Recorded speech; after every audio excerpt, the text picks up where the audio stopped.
Thank you for joining us today at Homestead for Life. Today we are going to talk about transplanting squash. So here are my squash that I grew on my seed starting rack. They look a little wilty because I put them out here this morning and it is hot as hell outside today. But we're going to get them in the ground, we're going to water them good, and then we are going to mulch them so they can keep some of that moisture.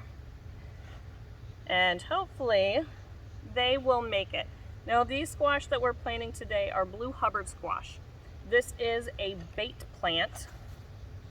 It is supposed to be, if the experts, the scientists are right, it is supposed to attract the bugs that come after your other squash. So we're not planting this because we want to eat it.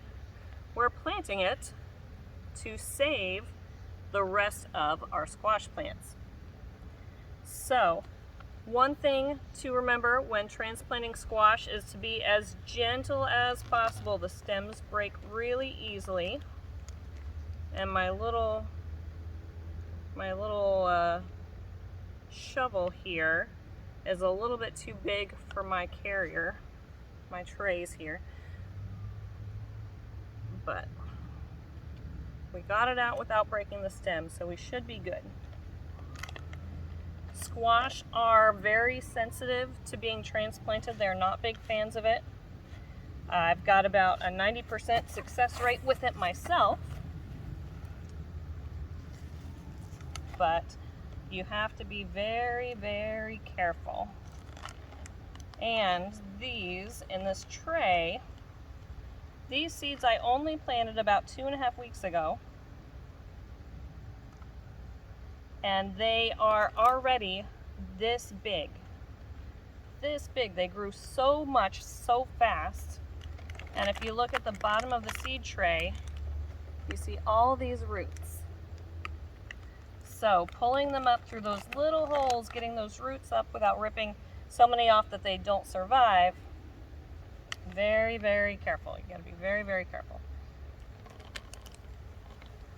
Now these seeds I got from Baker Creek Seeds, and about 80% of them germinated. Baker Creek I've had really good success with. I actually got one seed pack from them once that said it had a low germination rate, and it even gave me the percentage, and they gave me extra seeds to cover that. So kudos to Baker Creek. They didn't pay me for this ad spot, but they have been fantastic. Maybe they should pay me. But that's it. That is how you transplant squash. Very, very carefully, very, very slowly, very gentle with your leaves and your stems.